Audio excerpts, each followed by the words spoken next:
আল্লাহ রাসূল বলে, মেরাজের রজনীতে জিবরাইল আলাইহিস সালাতু ওয়াস সালাম আমাকে মেরাজের রজনীতে আমাকে নিয়ে গেলেন। জিবরাইল আলাইহিস সালাতু ওয়াস সালামের সাথে আমি চলতে থাকলাম। চলতে চলতে একটা নদীর পাশে গেলাম, একটা নদীর পাশে। প্রিয় মুসলমান ভাইরা আমার, ওই রক্তের নদীর মধ্যে আমি যখন গেলাম তখন একজন ব্যক্তিকে আমি দেখতে পেলাম। ওই লোকটা ওই রক্তের নদীর মধ্যে হাবুডুবু খাচ্ছে। আমি জিবরাইলকে ডেকে বললাম, এ জিবরাইল, এই লোকটা কে, তুমি আমাকে জানিয়ে দাও। জিবরাইল ডেকে বলে, নবীজি, এই লোকটার কেউ নয়, এই লোকটাই হলো আপনার উম্মতের মধ্যে সুদখোর ব্যক্তি। নাউজুবিল্লাহ। এই লোকটাই হলো সুদখোর। এই লোকটাই দুনিয়ার জিন্দেগিতে মানুষের রক্ত চুষে চুষে ভক্ষণ করত। এই জন্যই আজকে হাসরের ময়দানে আজকে তার এই পরিণতি হয়েছে।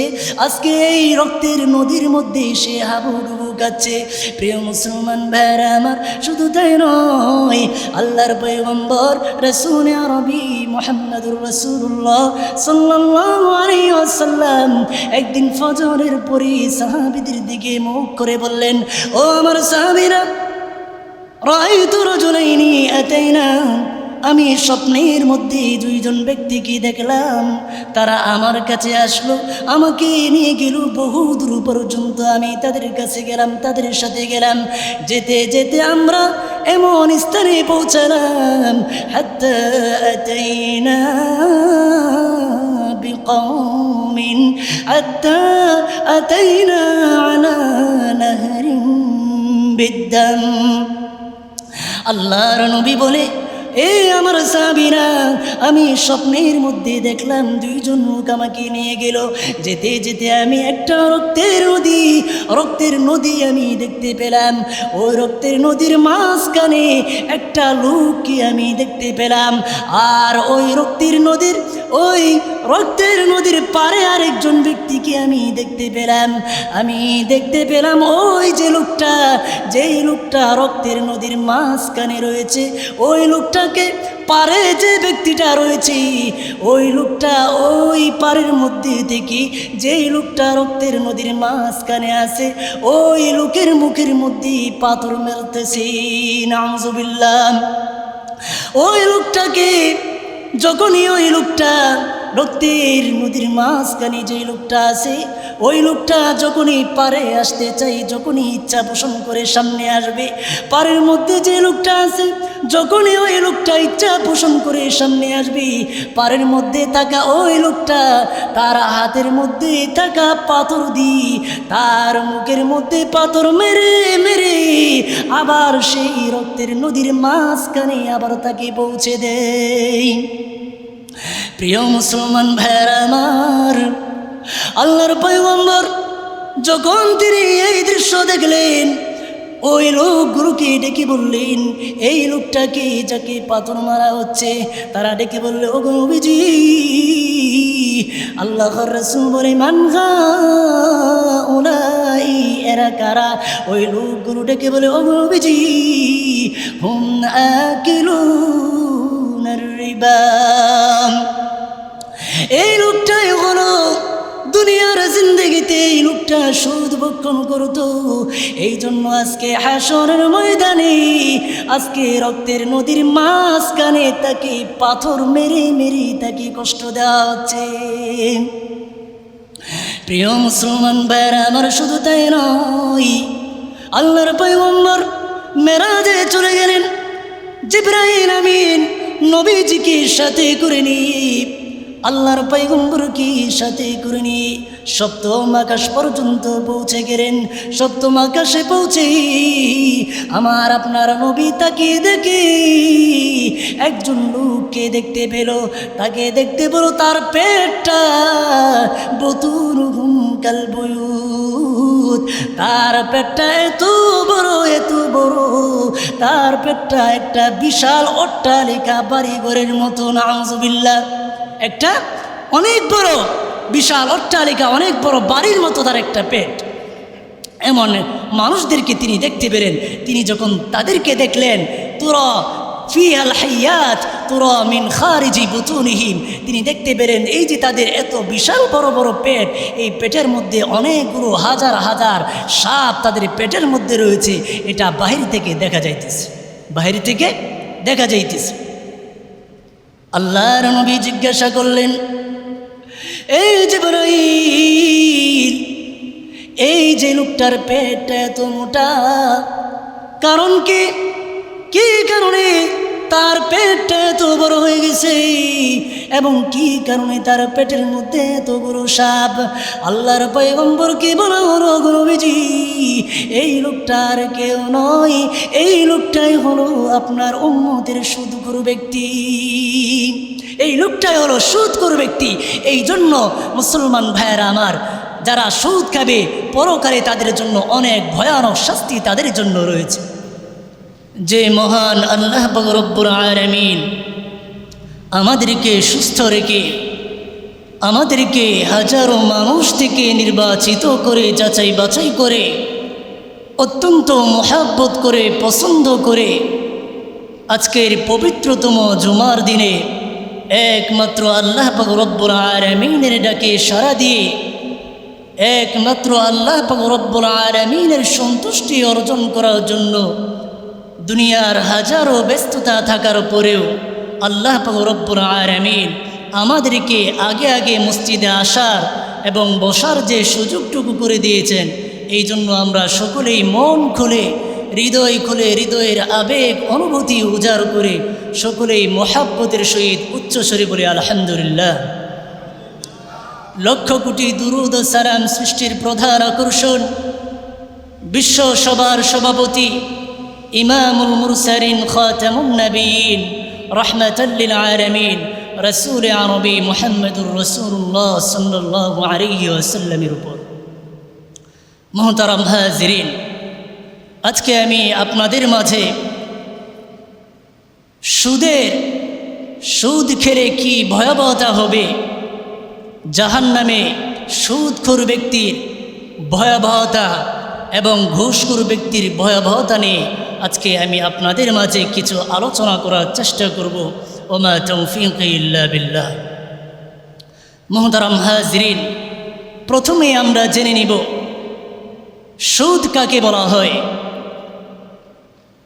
আরবিতে রিবা একটি শব্দ রয়েছে যার অর্থ হলো সুদ।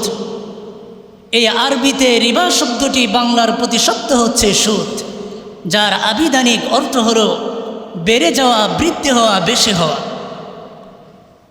আর পরিভাষায় সুদ বলা হয় সম্পদের মধ্য থেকে এমন কিছু মুনাফা যা নির্দিষ্ট সময়ের পরে মূলধনের সাথে অতিরিক্ত হয়। মূলধনের সাথে অতিরিক্ত যেটা হাতে আসে ওইটাই হলো সুদ। আল্লাহ রাসূল সাল্লাল্লাহু আলাইহি ওয়াসাল্লাম তিনি সুন্দর করে একটি সংজ্ঞা দিয়েছেন। তিনি বলেছেন, কুল্লু করজিন জাররা নাফআন ফাহুয়া রিবা। প্রত্যেক এমন ঋণ যে ঋণটা সুদ নিয়ে আসে, মুনাফা নিয়ে আসে, মুনাফা টেনে আনে, ওইটার নামই হলো সুদ। ওইটার নাম সুদ। আরবদের যুগে, তৎকালীন জামানার আরব মুশরিকদের মধ্যে অনেকগুলো লেনদেন ছিল। সুদি কারবারের মধ্যেই অনেকগুলো সুদি লেনদেন ছিল। 3 প্রকারের সুদি লেনদেন আরব কাফের মুশরিকদের মধ্যে তৎকালীন জামানার মধ্যে এটা ছিল। এক প্রকার সুদি লেনদেন ছিল যে নির্দিষ্ট সময়ের পরে সময় নির্ধারণ করে দেওয়া হতো এবং ঋণ দেওয়া হতো, সাথে সুদের পরিমাণ নির্ধারণ করে দেওয়া হতো। এটা ছিল এক ধরনের একটা সুদ, এক ধরনের একটা পদ্ধতি। আরেক ধরনের একটা সুদ ছিল যে নির্দিষ্ট সময় দেওয়ার পরে সময় নির্ধারণ করে দেওয়া হতো এবং টাকা পয়সা দিয়ে দেওয়া হতো ঋণ হিসাবে, এবং সুদের পরিমাণও নির্ধারণ করে দেওয়া হতো এবং বলা হতো এই নির্দিষ্ট সময়ের আগে যদি তুমি আমার ঋণ পরিশোধ করতে না পারো তাহলে সুদের যে মুনাফাটা রয়েছে ওই মুনাফাটা আবার আমার মূলধনের সাথে যুক্ত হবে। কথা বোঝেন নাই? 2000 টাকা আপনি একজনকে দিলেন, সাথে তাকে বলে দিলেন এই 2 মাসের মধ্যে তুমি আমাকে 2000 টাকা পরিশোধ করবে, সাথে মুনাফাও দিবে 1000-100 টাকা করে। এই 2 মাসের মধ্যে যদি তুমি 2000 টাকা পরিশোধ করতে না পারো, তাহলে এই যে মাসে মাসে 1100 টাকা, তাহলে 2 মাসে কত হয়? 1 মাসেই তো 200 টাকা, 2 মাসে 400 টাকা। তো ওনাকে বলা হলো যে এই সময়ের মধ্যে যদি তুমি আমার ঋণ পরিশোধ করতে না পারো, তাহলে এই যে 2000-এর বিনিময়ে তুমি 1100 টাকা করে দিবে, এই 200 টাকা আমার মূলধনের সাথে মিলিত হয়ে যাবে যদি নির্দিষ্ট সময়ের আগে যদি তুমি পরিশোধ করতে না পারো। নির্দিষ্ট সময়ের আগে যদি পরিশোধ করতে না পারো, তাহলে আমার মূলধনের সাথে যুক্ত হয়ে যাবে। মূলধনের সাথে যুক্ত হওয়ার পরে আবার এইটার উপরে, এই ঋণের উপরে আবার সুদ নির্ধারণ করা হতো। এটা ছিল একটা পদ্ধতি। আরেক ধরনের পদ্ধতি ছিল যে গরিব দুঃখীরা তাদের মূল্যবান জিনিসগুলো, স্বর্ণ অলংকার রূপা, এক কথায় তাদের কাছে যে সমস্ত জিনিস মূল্যবান ছিল, ওইগুলো তারা বন্ধক গ্রহীতা যাদের কাছ থেকে টাকা নিয়ে আসতো, ঋণ গ্রহীতা, তাদের কাছে এই মূল্যবান জিনিসগুলো দিয়ে তাদের কাছ থেকে ঋণ নিয়ে আসতো এবং তারা তাদেরকে বলে দিত, যদি নির্দিষ্ট সময়ের আগে যদি তুমি পরিশোধ করতে না পারো, তাহলে নির্দিষ্ট সময়ের পরে আমার এই যে টাকা আমি তোমাকে দিয়েছি এটার উপরে সুদ আসবে। এমনকি দেখা গিয়েছে এক পর্যায়ে সুদের ভারী, এই সুদের মুনাফা এত ভারী হতে হতে এমন পর্যায়ে চলে যেত যে তাদের কাছে যে জিনিসটা বন্ধক রেখেছিল, বন্ধক রেখে যে টাকা এনেছিল, এক পর্যায়ে এমন হয়েছে যে এক পর্যায়ে সুদের মুনাফা বাড়তে বাড়তে ওই যে মূল্যবান জিনিসটা রেখেছিল, ওই মূল্যবান জিনিসের সমপর্যায়ের হয়ে যেত। আর ওই মূল্যবান জিনিসটা যে ব্যক্তির কাছে বন্ধক রেখেছিল, ওই জিনিসটা তার হয়ে যেত। এই 3 পদ্ধতি জাহেলিয়াতের যুগে ছিল। হ্যাঁ প্রিয় মুসলমান, মনে রাখতে হবে এই পৃথিবীর মধ্যে যত ধরনের সুদী লেনদেন আছে, যত ধরনের সুদী লেনদেন আছে, সব সুদী লেনদেনকে আল্লাহ রব্বুল আলামিন হারাম ঘোষণা করেছেন। আল্লাহ তাআলা বলে, আহাল্লাল্লাহুল বাইআ ওয়া হারামার রিবা, আমি আল্লাহ রব্বুল আলামিন সুদকে হারাম ঘোষণা করেছি এবং ব্যবসাকে আমি হালাল ঘোষণা করেছি। আমি ব্যবসাকে হালাল করেছি আর সুদকে আমি হারাম ঘোষণা করেছি। শুধু তাই নয়, আল্লাহ রব্বুল আলামিন আরও ঘোষণা করেছেন, ইয়া আইয়ুহাল্লাযীনা আমানু লা তাকুরুর রিবা আযআফাম মুযাআফা, ও আমার ঈমানদার বান্দারা, তোমরা চক্রবৃদ্ধি হারে তোমরা সুদ ভক্ষণ করো না। ওয়াত্তাকুল্লাহা লাআল্লাকুম তুফলিহুন, তোমরা আল্লাহকে ভয় করো যেন কাল হাসরের ময়দানে, কাল কিয়ামতের ময়দানে যেন তোমরা সফল কাম হতে পারো। মুসলমান ভাইয়েরা আমার, কিন্তু তৎকালীন জামানায় জাহিলিয়াতের যুগে সুদের ভয়াবহতা এত কঠিন পর্যায়ে পৌঁছেছিল, এত ভয়াবহ আকার ধারণ করেছিল রে মুসলমান। সুদখোরেরা তাদের সুদের টাকার জন্য গরিব দুঃখী মানুষের কি, গরিব দুঃখী জনসাধারণকে এত পরিমাণ নির্যাতন করত, এত পরিমাণ নির্যাতন করত, যার কারণে গরিব দুঃখী মানুষগুলো, হৃদয়গুলো, তাদের প্রাণগুলো বের হয়ে যাওয়ার উপক্রম হয়েছিল। শুধু তা নয়, এমন পর্যায়ে হয়ে গিয়েছিল, ওই সুদখোরেরা এমন নিষ্ঠুর অধিকারী ছিল, একটা মানুষ মারা গিয়েছে, একটা মানুষ দুনিয়া থেকে বিদায় হয়ে গেছে, একটা মানুষ দুনিয়া থেকে বিদায় হয়ে গেছে, কিন্তু ওই সুদখোরেরা তাদের সুদের টাকা আদায় না করা পর্যন্ত ওই মৃত ব্যক্তির কাফন দাফন পর্যন্ত বাধা সৃষ্টি করত। এত পরিমাণ জাহিলিয়াত তৎকালীন জামানার মধ্যে ছিল। মুসলমান ভাইয়েরা আমার, শুধু তাই নয়, এমন কঠোর হৃদয়ের অধিকারী ছিল, সন্তান হারা পিতা মাতার কান্না, পিতারা সন্তানের চোখের অশ্রু, স্বামী হারা স্ত্রীর চোখের পানি, ওই সুদখোরদের পাষাণ হৃদয়গুলোকে সামান্য পরিমাণ পরিবর্তন করতে পারত না। প্রিয় মুসলমান ভাইয়েরা আমার, সুদখোররা যেমন নাকি দুনিয়ার জিন্দেগিতে সুদের টাকা আদায় করার জন্য গরিব দুঃখী মানুষের পিছনে পিছনে 24 ঘন্টায় ঘুরতে থাকে মাতাল হয়ে। যেমন নাকি সুদ করে না গরিব দুঃখী মানুষের নিকট, গরিব দুঃখী মানুষের পিছনে পিছনে ঘুরতে থাকে, কাল হাসরের ময়দানে যখন কিয়ামত শুরু হয়ে যাবে রে, আল্লাহ রব্বুল আলামিন যখন হাসর শুরু করে দিবে, সমস্ত মানুষ যখন কবর থেকে উঠবে, সমস্ত মানুষ এক পাশ দিয়ে এক পদ্ধতিতে উঠবে। আর যে লোকটা দুনিয়ার জিন্দেগিতে শুধু খেত, শুধু ভক্ষণ করত, ওই লোকটা পাগল অবস্থায় কবর থেকে উঠবে। নাউজুবিল্লাহ। শুধু তাই নয়, ওই লোকটা দুনিয়ার জিন্দেগিতে একটা পাগল যেমন নাকি পাগলামি করে, একটা পাগল যেমন নাকি রাস্তার মধ্যে পাগলামি করতে করতে যায়, ঠিক তেমনি ভাবে কাল হাসরের ময়দানে দুনিয়ার জিন্দেগিতে যারা শুধু ভক্ষণ করত, ওই লোকগুলো পাগল হয়ে উন্মাদ হয়ে হাসরের ময়দানে পাগলামি করতে করতে হাসরবাসীর সামনে উপস্থিত হবে। হাসরবাসীরা যখন এই দৃশ্য যখন দেখবি, তার পাগলামি যখন দেখবে রে, হাসরবাসীরা তার এই পাগলামি দেখে চিনে ফেলবি এই লোকটার কেউ নয়, এই লোকটাই ছিল দুনিয়ার জিন্দেগিতে ঘৃণিত লোক, এই লোকটাই ছিল দুনিয়ার জিন্দেগিতে সুদখোর। এই কথাই আমার আল্লাহ রব্বুল আলামিন সূরা বাকারার 175 নম্বর আয়াতের মধ্যে আল্লাহ তাআলা জানিয়ে দিয়েছেন, আল্লাযীনা ইয়াকুলুনার রিবা লা ইয়াকুমুনা ইল্লা কামা ইয়াকুমুল্লাযী ইয়াতাখাব্বাতুহুশ শাইতানু মিনাল মাস।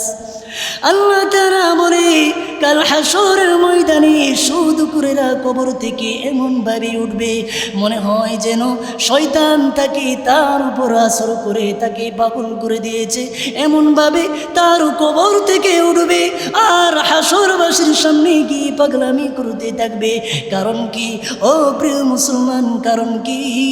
আল্লাহ তাআলা জানিয়ে দিয়েছেন, যালিকা বিআন্নাহুম ক্বালু ইন্নামাল বাইউ মিথলুর রিবা।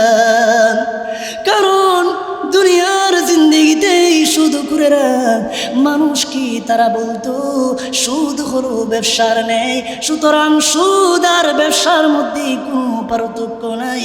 কিন্তু আল্লাহ তাআলা জানিয়ে দিয়েছেন, ও জগৎবাসী, ও আমার বান্দারা শুনে রাখো, সুদ আর ব্যবসা কখনো এক জিনিস হতে পারে না।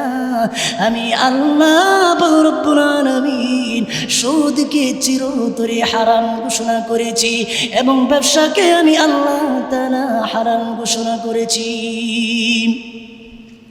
প্রিয় মুসলমান ভাইরা আমার, এইভাবে সুদখোরেরা কাল হাসরের ময়দানে পাগলামি করতে থাকবে। শুধু তাই নয়, দুনিয়ার জিন্দেগিতে সুদখোরেরা যদিও টাকা পয়সার মালিক হয়ে যায়, একজন সুদখোর যত ধন দৌলত যত অট্টালিকার মালিক হয়ে যাক, কিন্তু আল্লাহ রব্বুল আলামিন এই সুদখোরকে এই দুনিয়ার জিন্দেগিতে যারা সুদ ভক্ষণ করবি, আল্লাহ রব্বুল আলামিন দুনিয়ার জিন্দেগিতে কখনো তাদেরকে ইজ্জত দেয় না। কথা বলেন ঠিক কিনা? প্রিয় মুসলমান ভাইরা আমার, আল্লাহ তাআলা কখনো এই সুদখোরকে যারা সুদ ভক্ষণ করবে রে মুসলমান, দুনিয়ার জিন্দেগিতে আল্লাহ তাআলা কখনো তাদেরকে সম্মান দিবেন না। এই জন্য মাঝে মধ্যে দেখা যায় কত হাজার কোটি কোটি সম্পত্তির মালিক, কিন্তু জনগণের হাতে মার কি, জনগণের হাতে জুতার পিটা কি, দেশ থেকে বিতাড়িত হয়। কথা বলেন ঠিক কিনা? হয় কিনা? দেশ থেকে লাঞ্ছিত হয়ে, বঞ্চিত হয়ে, অসম্মানিত হয়ে তারা দেশ থেকে বিতাড়িত হয়, অথচ তাদের ব্যাংক ব্যালেন্সের অভাব নেই। দেখা যাবে ব্যাংকের মধ্যে হাজার হাজার লক্ষ কোটি টাকা, কিন্তু আল্লাহ রব্বুল আলামিন তাদের কপালে ইজ্জত সম্মান রাখেন। কারণ কি? কারণ হলো দুনিয়ার জিন্দেগিতে তারা মানুষের রক্তগুলো চুষে চুষে খেয়েছে। এই জন্য আল্লাহ রব্বুল আলামিন যারা সুদ খেয়েছে, ঘুষ খেয়েছে, এদের কপালে আল্লাহ তাআলা দুনিয়ার জিন্দেগিতে কখনো ইজ্জত সম্মান দেন না, বরং লাঞ্ছিত করেন, বরং বঞ্চিত করে তাদেরকে দেশ থেকে বিতাড়িত করেন। কথা বলেন ঠিক কিনা? প্রিয় মুসলমান ভাইরা আমার, শুধু তাই নয়, আল্লাহ রাসূল বলে মেরাজের রজনীতে জিবরাইল আলাইহিস সালাতু ওয়াস সালাম আমাকে মেরাজের রজনীতে আমাকে নিয়ে গেলেন। জিবরাইল আলাইহিস সালাতু ওয়াস সালামের সাথে আমি চলতে থাকলাম। চলতে চলতে একটা নদীর পাশে গেলাম, একটা নদীর পাশে। প্রিয় মুসলমান ভাইরা আমার, ওই রক্তের নদীর মধ্যে আমি যখন গেলাম তখন একজন ব্যক্তিকে আমি দেখতে পেলাম। ওই লোকটা ওই রক্তের নদীর মধ্যে হাবুডুবু খাচ্ছে। আমি জিবরাইলকে ডেকে বললাম, এ জিবরাইল, এই লোকটাকে তুমি আমাকে জানিয়ে দাও। জিবরাইল ডেকে বলে, নবীজি, এই লোকটার কেউ নয়, এই লোকটাই হলো আপনার উম্মতের মধ্যে সুদখোর ব্যক্তি। নাউজুবিল্লাহ। এই লোকটাই হলো সুদখোর। এই লোকটাই দুনিয়ার জিন্দেগিতে মানুষের রক্ত চুষে চুষে ভক্ষণ করত। এই জন্যই আজকে হাসরের ময়দানে আজকে তার এই পরিণতি হয়েছে। আজকে এই রক্তের নদীর মধ্যে সে হাবুডুবু খাচ্ছে। প্রিয় মুসলমান ভাইরা আমার, শুধু তাই নয়, আল্লাহর পয়গম্বর রাসূল আরবি মুহাম্মদুর রাসূলুল্লাহ সাল্লাল্লাহু আলাইহি ওয়াসাল্লাম একদিন ফজরের পরে সাহাবীদের দিকে মুখ করে বললেন, ও আমার সাহাবীরা, রাআইতু রাজুলাইনি আতাইনা, আমি স্বপ্নের মধ্যে দুইজন ব্যক্তিকে দেখলাম। তারা আমার কাছে আসলো, আমাকে নিয়ে গেল বহু দূর পর্যন্ত। আমি তাদের কাছে গেলাম, তাদের সাথে গেলাম। যেতে যেতে আমরা এমন স্থানে পৌঁছালাম, হাত্তা আতাইনা বিকওমিন, হাত্তা আতাইনা আলা নাহরিন বিদ্দাম। আল্লাহর নবী বলে, এ আমার সাহাবীরা, আমি স্বপ্নের মধ্যে দেখলাম দুইজন লোক আমাকে নিয়ে গেল। যেতে যেতে আমি একটা রক্তের নদী আমি দেখতে পেলাম। ওই রক্তের নদীর মাঝখানে একটা লোককে আমি দেখতে পেলাম। আর ওই রক্তের নদীর পারে আরেকজন ব্যক্তিকে আমি দেখতে পেলাম। আমি দেখতে পেলাম ওই যেই লোকটা রক্তের নদীর মাঝখানে রয়েছে, ওই লোকটাকে পারে যে ব্যক্তিটা রয়েছে, ওই লোকটা ওই পারের মধ্যে থেকে যেই লোকটা রক্তের নদীর মাঝখানে আছে, ওই লোকের মুখের মধ্যে পাথর মেলতেছে। নাউজুবিল্লাহ।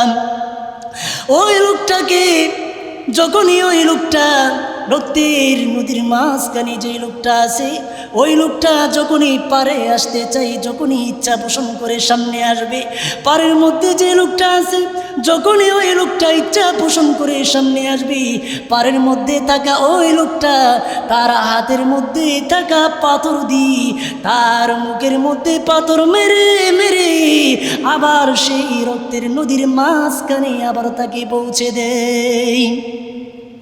প্রিয় মুসলমান ভাইরা আমার, আল্লাহর পয়গম্বর যখন তিনি এই দৃশ্য দেখলেন, ওই লোকগুলোকে ডেকে বললেন, এই লোকটাকে যাকে পাথর মারা হচ্ছে, তারা ডেকে বললে, ও নবীজি,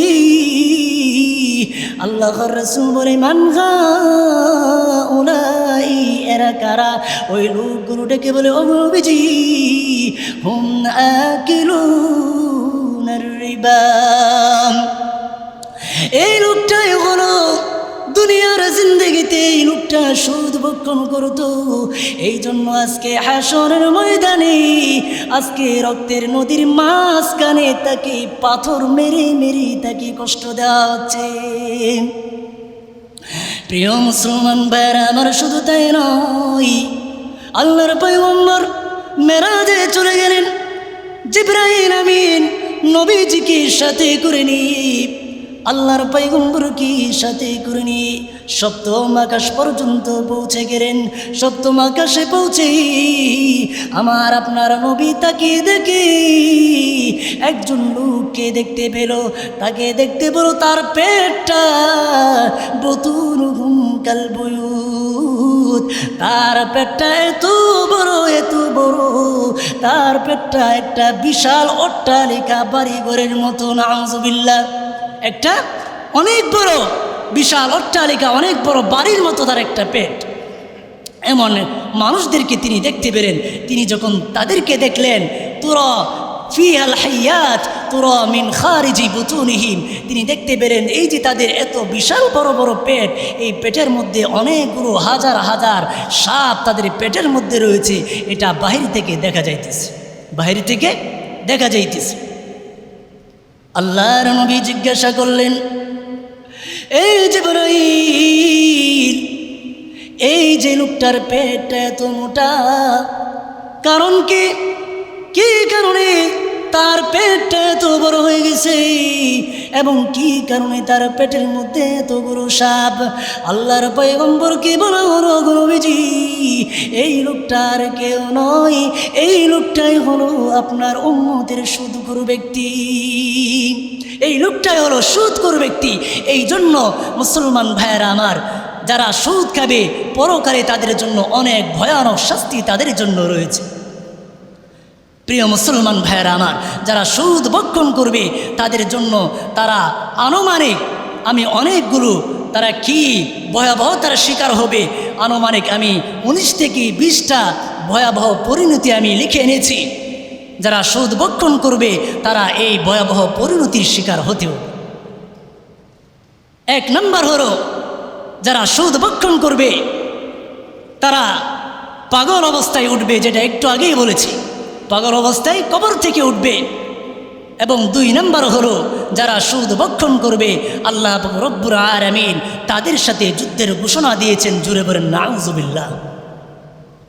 প্রিয় মুসলমান ভাইয়েরা আমার, আল্লাহ রব্বুল আলামিন বলে, দুনিয়ার জিন্দেগিতে যারা সুদ ভক্ষণ করবে আমি আল্লাহ রব্বুল আলামিন তার সাথে যুদ্ধের ঘোষণা দিলাম। আমি আল্লাহ রব্বুল আলামিন তার সাথে যুদ্ধের ঘোষণা দিলাম। এই জন্য হযরতে আব্দুল্লাহ ইবনে মাসউদ রাদিয়াল্লাহু তাআলা আনহু বলেন, ইউকালু লিআকিলির রিবা ইয়াউমাল কিয়ামাতি হুসিনাহাকা লিল হারব। হযরতে আব্দুল্লাহ ইবনে মাসউদ রাদিয়াল্লাহু তাআলা আনহু বলেন, তাফসীরের মধ্যে এসেছে হযরতে আব্দুল্লাহ ইবনে মাসউদ বলে, কাল হাসরের ময়দানে আল্লাহ রব্বুল আলামিনের সামনে যখন সুদখোরকে, যে ব্যক্তি সুদ খেত ওই সুদখোরকে আল্লাহ তাআলার সামনে নিয়ে আসা হবে। আল্লাহ তাআলা ডাক দিয়ে বলবে, এ আমার সুদখোর বান্দা শোনো, দুনিয়ার জিন্দেগিতে আমি তোমার সাথে যুদ্ধের ঘোষণা দিয়েছিলাম। এই যে দেখো তরবারি, এই তরবারিটা তোমার হাতে তুলে নাও। আজকে আমি সমস্ত হাসরবাসীর সামনে আমি আল্লাহ রব্বুল আলামিন তোমার সাথে যুদ্ধ করতে চাই। নাউযুবিল্লাহ। প্রিয় মুসলমান ভাইয়েরা আমার, কত বড় হতভাগা হলি আল্লাহ রব্বুল আলামিন একটা মানুষের সাথে যুদ্ধের ঘোষণা দিতে পারে। এই পৃথিবীর মধ্যে কত অপকর্ম আছে রে, কত গুনাহের কাজ আছে, কথা বলেন ঠিক কিনা? মানুষ চুরি করে, ডাকাতি করে। এই যে কিছুদিন আগে আপনাদের মসজিদ থেকে স্পিকার চুরি হয়ে গেল, এত বড় গুনাহ, সবগুলো অপরাধ, সবগুলো নিষিদ্ধ। কিন্তু আমার আল্লাহ তাআলা কোনো অপরাধের ব্যাপারে আমার আল্লাহ তাআলা যুদ্ধের ঘোষণা দেয় নাই। কিন্তু যে লোকটা শুদ্ধ করবে, কিন্তু যে লোকটা সুদ খাবে, যে লোকটা সুদ ভক্ষণ করবে, যে লোকটা মানুষের রক্ত চুষে চুষে জীবনযাপন করবে, আল্লাহ রব্বুল আলামিন বলি ওই লোকটা যেন আমি আল্লাহ তাআলার সাথে যুদ্ধের জন্য প্রস্তুতি গ্রহণ করে। নাউযুবিল্লাহ। যুদ্ধের জন্য যেন সে লোকটা আমার সাথে যেন যুদ্ধের জন্য প্রস্তুতি গ্রহণ করতে থাকে। প্রিয় মুসলমান ভাইরা আমার, এটা হলো 2 নম্বর ভয়াবহ পরিণতি। কত নম্বর? 2 নম্বর। 3 নম্বর ভয়াবহ পরিণতি হলো সুদ খাওয়ার কারণে আমার আল্লাহ রব্বুল আলামিন হালাল রিজিকগুলোকে আল্লাহ তাআলা তিনি ছিনিয়ে নেন। তিনি হালাল রিজিকগুলো বান্দার কাছ থেকে ছিনিয়ে নেন। যেমন ইহুদিরা তাদের কাছ থেকে আল্লাহ রব্বুল আলামিন তাদেরকে একে একে শাস্তির সম্মুখীন করেছেন এবং একে একে তাদের কাছ থেকে আল্লাহ রব্বুল আলামিন নিয়ামতগুলো ছিনিয়ে নিয়েছেন। এমনকি আল্লাহ রব্বুল আলামিন যেই সমস্ত ধন সম্পদ, যেই সমস্ত রিজিকগুলো আল্লাহ তাআলা ইহুদিদের জন্য হারাম করেছিল, শুধুমাত্র তাদের নাফরমানের কারণে, তাদের অবাধ্যতার কারণে আল্লাহ রব্বুল আলামিন তাদের থেকে এই সমস্ত নিয়ামতগুলো ছিনিয়ে নিয়েছেন। পাশাপাশি যেগুলো হালাল ছিল ওইগুলো তাদের জন্য হারাম ঘোষণা করেছেন। বলেন নাউজুবিল্লাহ। আপনারা দেখি নাউজুবিল্লাহ বলতে লজ্জা পান। নাউজুবিল্লাহ বলতে কি লজ্জা হয়? নাউজুবিল্লাহ আমাদের মুখ থেকে বের হয় না। নাউজুবিল্লাহ মানে কি? আল্লাহ তাআলা যেন আমাকে সুদ থেকে, এই সমস্ত কাজ থেকে আল্লাহ তাআলা আমাদেরকে হেফাজত করেন। শুধুমাত্র 2-3 জন মানুষের মুখ থেকে বের হচ্ছে, বাকি সকলের মুখ একেবারে আটকা, মনে হয় তালাবদ্ধ রয়েছে। প্রিয় মুসলমান ভাইরা আমার, আল্লাহ রব্বুল আলামিন কুরআনুল কারীমের মধ্যে সূরা বাকারার মধ্যে আল্লাহ তাআলা জানিয়ে দেন, আল্লাহ তাআলা বলেন, ফাবিযুলমিন মিনাল্লাযীনা হাদু হারামনা আলাইহিম তাইয়্যিবাতিন উহিল্লাত লাহুম বিসাদ্দিহিম আন সাবিলিল্লাহি কাসীরা ওয়া আখযিহিমুর রিবা ওয়া قدره وعن وأخذهم الربا وقدره عنه أموال الناس بالباطل। আল্লাহ রব্বুল আলামিন বলে, আমি আল্লাহ রব্বুল আলামিন ইহুদিদের কাছ থেকে তাদের নিয়ামতগুলো, আমি যেই সমস্ত নিয়ামত আমি আল্লাহ তাআলা তাদেরকে দিয়েছিলাম, ওই নিয়ামতগুলো আমি তাদের থেকে ছিনিয়ে নিয়েছি। এমনকি আমি তাদের উপরে যে নিয়ামতগুলো হালাল করেছিলাম, আমি আল্লাহ তাআলা ওই নিয়ামতগুলোকেও হারাম ঘোষণা করেছি। কারণ কি? কারণ হলো তারা দুনিয়ার জিন্দেগিতে মানুষকে অত্যাচার করত, মানুষের উপরে জুলুম করত। শুধু তাই নয়, তাদের আরেকটি অপরাধ ছিল, তারা আল্লাহ রব্বুল আলামিনের রাস্তা থেকে মানুষকে বিরত রাখত। 2 নম্বর অপরাধ, একটা হলো তারা মানুষকে অত্যাচার করত, 2 নম্বর অপরাধ ছিল তারা আল্লাহ তাআলা রাস্তা থেকে মানুষকে বিরত রাখত। মানুষ যেন ইসলাম ধর্ম গ্রহণ না করে, মানুষ যেন ভালো না হয়, মানুষ যেন খারাপ হয়, তারা এই চেষ্টা করত। এটা ছিল তাদের 2 নম্বর অপরাধ। 3 নম্বর অপরাধ ছিল ওয়া আখযিহিমুর রিবা। 3 নম্বর অপরাধ ছিল দুনিয়ার জিন্দেগিতে তারা সুদ ভক্ষণ করত। আল্লাহ এবং তার রাসূলের বিরুদ্ধে আচরণ করে তারা সমাজের মধ্যে সুদের প্রচলন করেছে এবং সুদ ভক্ষণ করেছে। প্রিয় মুসলমান ভাইরা আমার, শুধু তাই নয়, 4 নম্বর অপরাধ ছিল তারা এতিমের মালগুলো তারা ভক্ষণ করত। অন্যায়ভাবে তারা এতিমের মালগুলো তারা ছিনিয়ে নিত এবং তারা ভক্ষণ করত।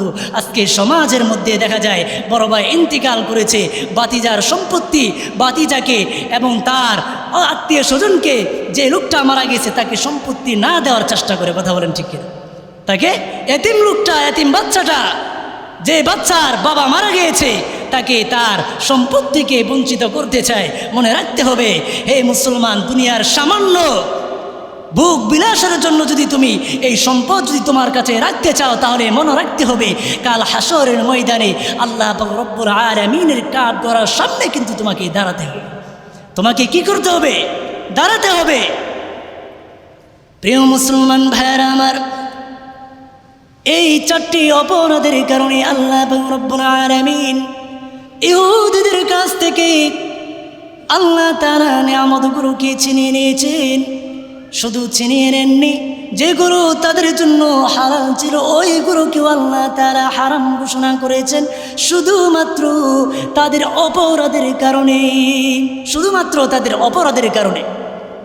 মুসলমান ভাইয়েরা আমার, এবং 3 নম্বর ভয়াবহ পরিণতি হলো যে হারাম রিজিক থেকে আল্লাহ তাআলা যারা সুদ ভক্ষণ করে আল্লাহ রব্বুল আলামিন তারা আল্লাহ তাআলার গজবকে বৈধ করে নেয়। বলেন নাউজুবিল্লাহ। আল্লাহ তাআলার গজবকে তারা বৈধ করে নেয়। কারণ হাদিসের মধ্যে এসেছে আল্লাহর রাসূল সাল্লাল্লাহু আলাইহি ওয়াসাল্লাম বলেন, যখন কোনো এলাকার মধ্যে জিনা ব্যভিচার বেড়ে যায়, যখন কোনো এলাকার মধ্যে জিনা ব্যভিচার অশ্লীল কাজ যখন কোনো এলাকার মধ্যে বেড়ে যায়, তখন ওই এলাকার মধ্যে আল্লাহ তাআলার গজব এটা বৈধ হয়ে যায়। বলেন নাউজুবিল্লাহ।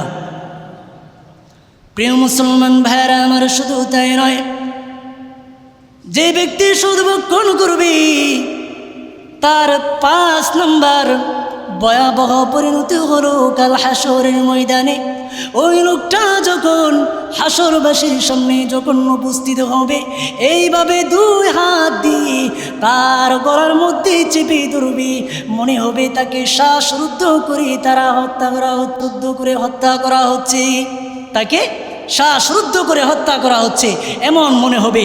তার 2 হাত এইভাবে তার গলার মধ্যে চেপে ধরবে। এটা হলো 5 নম্বর ভয়াবহ পরিণতি। প্রিয় মুসলমান ভাইরা আমার, আরেকটি হলো 6 নম্বর ভয়াবহ পরিণতি হলো যে এলাকার মধ্যে সুদ জিনা এগুলো বেড়ে যাবে, ওই এলাকার মধ্যে দুর্ভিক্ষ বেড়ে যাবে। কথা বলেন ঠিক কিনা? আজকে সমাজের মধ্যে দেখা যায় কত মানুষ অসহায়, কত মানুষ খেতে পায় না, কত মানুষ কষ্টে তারা জীবনযাপন করতেছে। এর কারণটা কি? যদি কারণ আপনি বের করতে চান তাহলে দেখা যাবে এর পিছনে রয়েছে সুদ ঘুষ, এর পিছনে রয়েছে জিনা ব্যভিচার। কথা বলেন ঠিক কিনা? প্রিয় মুসলমান ভাইরা আমার, শুধু তাই নয়, যে লোকটা দুনিয়ার জিন্দেগিতে সুদ ভক্ষণ করবে, আল্লাহর রাসূল মুহাম্মদুর রাসূলুল্লাহ সাল্লাল্লাহু আলাইহি ওয়াসাল্লাম বলেন, ওই লোকটার দুনিয়া এবং আখিরাত উভয়টাই বরবাদ হয়ে যাবে। নাউজুবিল্লাহ। উভয়টাই বরবাদ হয়ে যাবে। আল্লাহর রাসূল সাল্লাল্লাহু আলাইহি ওয়াসাল্লাম বলেন, ইজতানিবুস সাবআল মুবিকাত। ও আমার সাহাবীরা, তোমরা 7টা জিনিস থেকে, তোমরা 7টা ধ্বংসাত্মক কাজ থেকে তোমরা বিরত থাকো। সাহাবায়ে কেরাম জিজ্ঞাসা করলেন, ইয়া রাসূলুল্লাহ, ইয়া হাবিবাল্লাহ, ওই 7টা ধ্বংসাত্মক কাজ কি?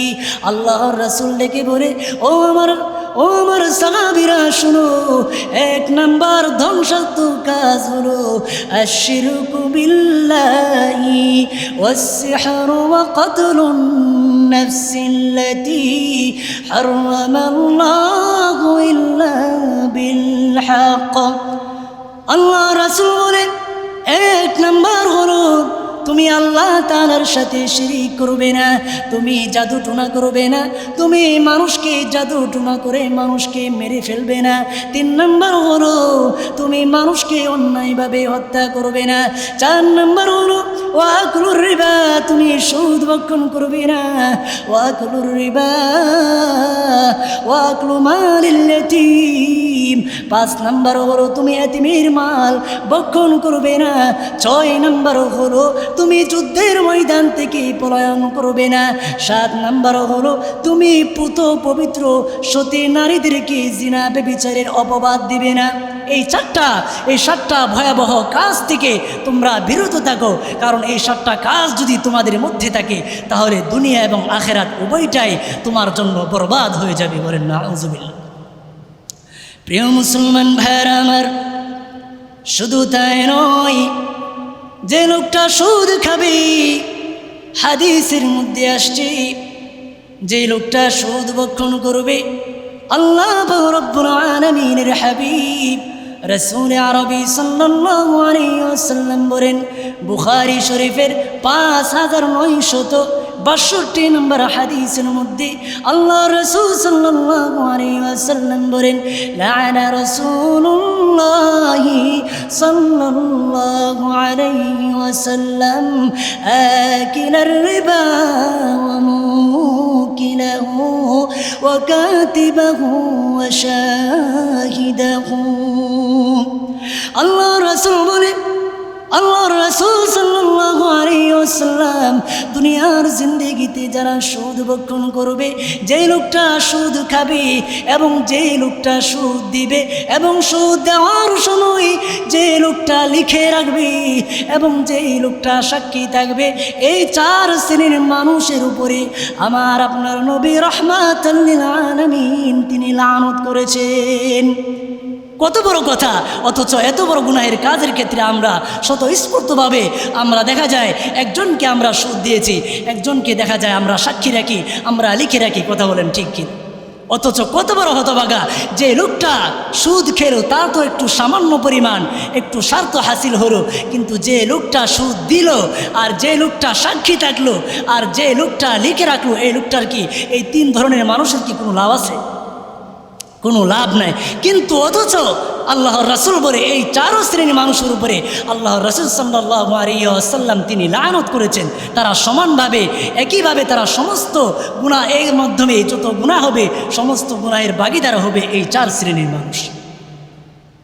প্রিয় মুসলমান ভাইরা আমার, শুধু তাই নয়, আল্লাহর রাসূল বলে হাদিসের মধ্যে এসেছে, আল্লাহর রাসূল সাল্লাল্লাহু আলাইহি ওয়াসাল্লাম বলেন, যে ব্যক্তি সুদ ভক্ষণ করবে, আর রিবা 73 রিবান, আল্লাহর রাসূল সাল্লাল্লাহু আলাইহি ওয়াসাল্লাম বলেন সুদের 73 প্রকার রয়েছে, সুদের 73টি শাখা রয়েছে। কত প্রকার?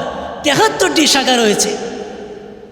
ওয়া আইসারুহা মিথলু আইয়াকিহার রাজুলু উম্মা, তার মধ্যে সর্বনিম্ন হলো আপন মায়ের সাথে জিনা করলে যে গুনাহ হবে, শুধুমাত্র আপনার 1 দিরহাম সুদ খাওয়ার কারণে আল্লাহ পাক রব্বুল আলামিনের হাবিব বলে আপন মায়ের সাথে জিনা করলে যে গুনাহ হবে, সুদ খেলে ঠিক তেমনিভাবে এই পরিমাণ গুনাহ হবে। বলেন নাউযুবিল্লাহ।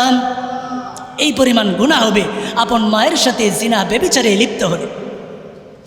প্রিয় মুসলমান ভাইরা আমার, শুধু তাই নয়, হাদিসের মধ্যে এসেছে মুসনাদে আহমদ 2109 নম্বর হাদিস, আল্লাহর রাসূল সাল্লাল্লাহু আলাইহি ওয়াসাল্লাম বলেন, সুদের যে ব্যক্তি দিরহাম রিবান ইয়াকুলুর রাজুলু, যে ব্যক্তি শুধুমাত্র 1 দিরহাম পরিমাণ সুদ খেল, ওই লোকটা 36 বার জিনা করলে যত গুনাহ হবে তার চেয়েও বড় গুনাহ হবে শুধুমাত্র 1 দিরহাম সুদ খেলে।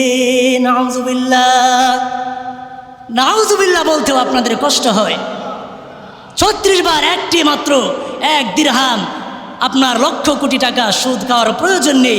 শুধুমাত্র যদি 1টা টাকা যদি আপনি সুদ খান, 36 বার জিনা করলে, ব্যভিচার করলে যে গুনাহ হবে এর চেয়েও বড় গুনাহ হবে শুধুমাত্র 1 দিরহাম পরিমাণ সুদ খেলে। নাউযুবিল্লাহ।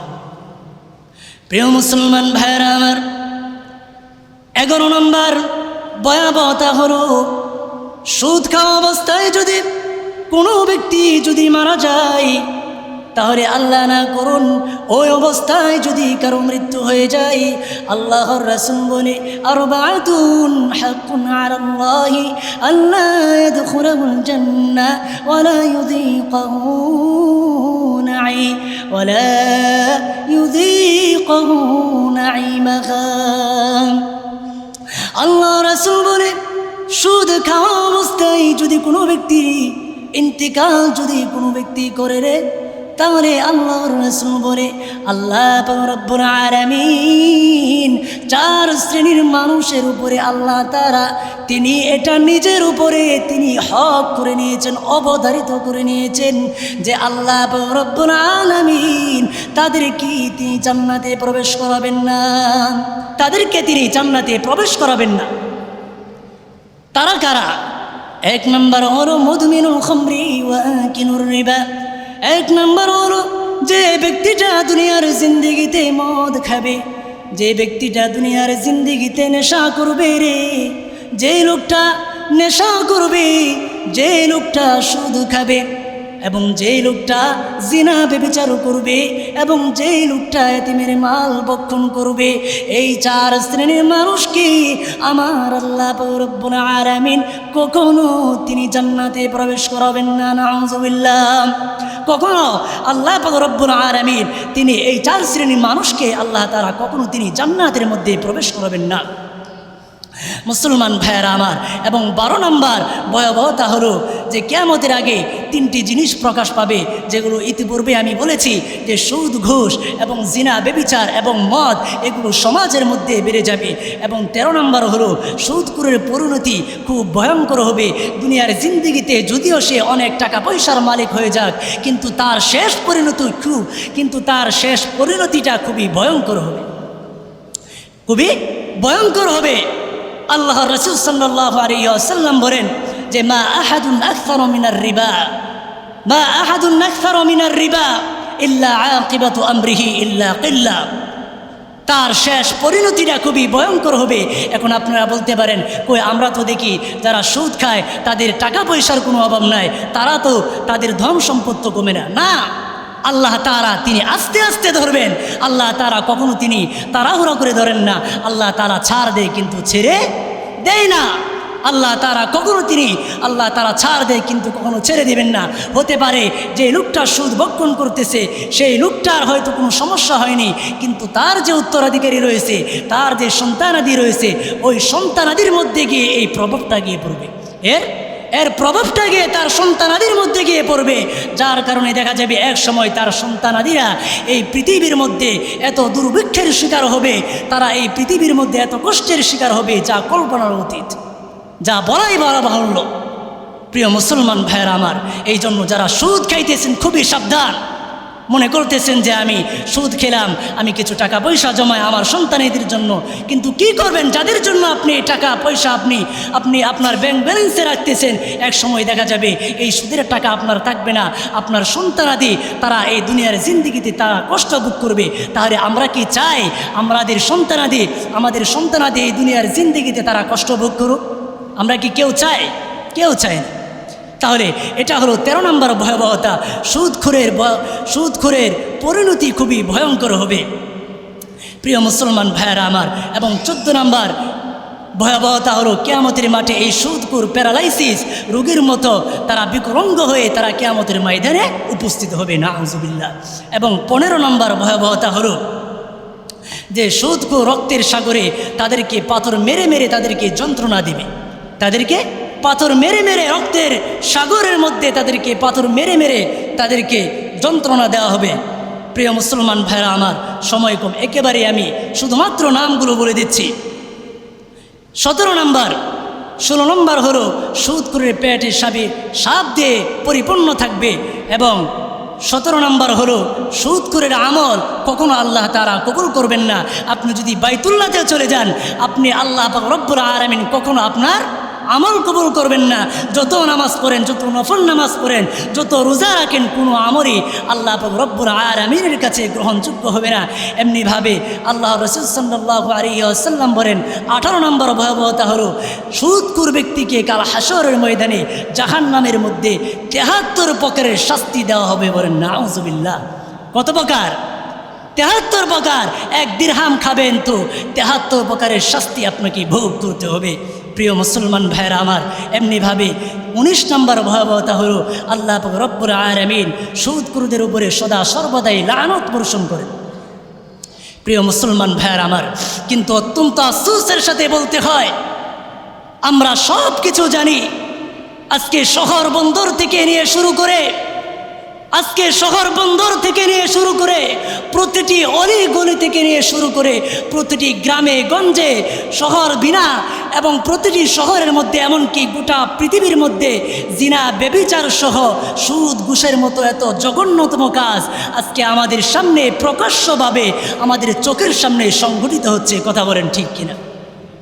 শুধু তাই নয়, যখন দেখি একজন মুসলমান সে সুদকে ঘুষকে সে স্পিড মানি হাদিয়া উপঢৌকন বলে চালিয়ে দিচ্ছে, এগুলো বলে বলে সে সুদ ভক্ষণ করেছে, তখন একজন মুসলমান হিসেবে আমাদের মাথা লজ্জায় নিচু হয়ে যায়। কথা বলেন ঠিক কিনা?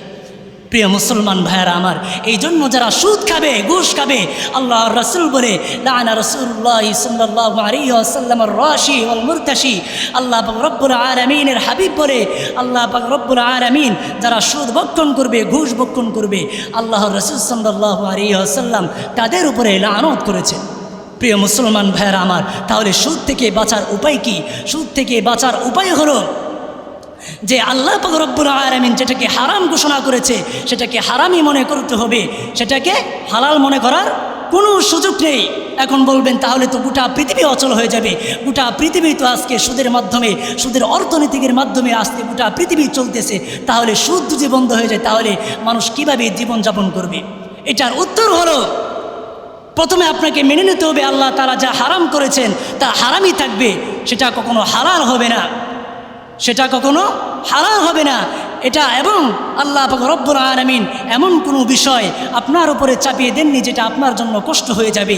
আল্লাহ পাক রব্বুল আলামিন বলেন লা ইউকাল্লিফুল্লাহু নাফসান ইল্লা উসআহা, আল্লাহ তাআলা মানুষের উপরে এমন কোনো বিষয় চাপিয়ে দেন না যেটা তার বান্দার জন্য কষ্ট হয়ে যাবে, যেটা তার। আর 2 মিনিটের মধ্যে আমি শেষ করে দিচ্ছি, যেহেতু আজকে সুদের বিষয়টা, এই জন্য আজকে একটু 5 মিনিট দেরি হবে। যে আরেকটি উত্তর হলো আপনি সুদ থেকে কীভাবে বেঁচে থাকবেন। যে সুদ থেকে বাঁচার উপায় হলো মানুষকে আপনি সুদ দেবেন, কিন্তু মানুষকে আপনি ঋণ দিবেন কিন্তু সুদ নেবেন না।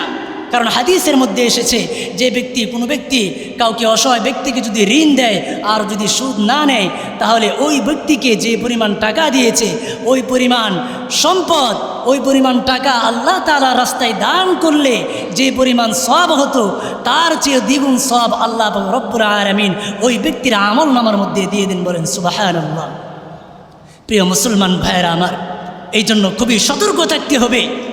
আমার মাধ্যমে যেন একটা দিরহাম, 1 পয়সাও যেন আমার মাধ্যমে সুদ ঘুষের মাধ্যমে যেন আমার পরিবার ভক্ষণ না করে। মা বোনদেরকে বলবো, আপনারা আপনাদের স্বামীদেরকে বলুন যে সুদ ঘুষের মাধ্যমে আমি জীবনযাপন করতে চাই না, সুদ ঘুষের মাধ্যমে আমি পোশাক পরিধান করতে চাই না। ছেলেরা তোমরা তোমাদের বাবাদেরকে বলো, আমি তোমার সুদ ঘুষের মাধ্যমে আমি স্কুলে যেতে চাই না, বরং হালাল টাকার মাধ্যমে প্রয়োজনে আমি টিউশনি করে কষ্ট করে আমি লেখাপড়া করব, তারপরেও আমি তোমার সুদ ঘুষের মাধ্যমে আমি স্কুলে লেখাপড়া করতে রাজি নয়।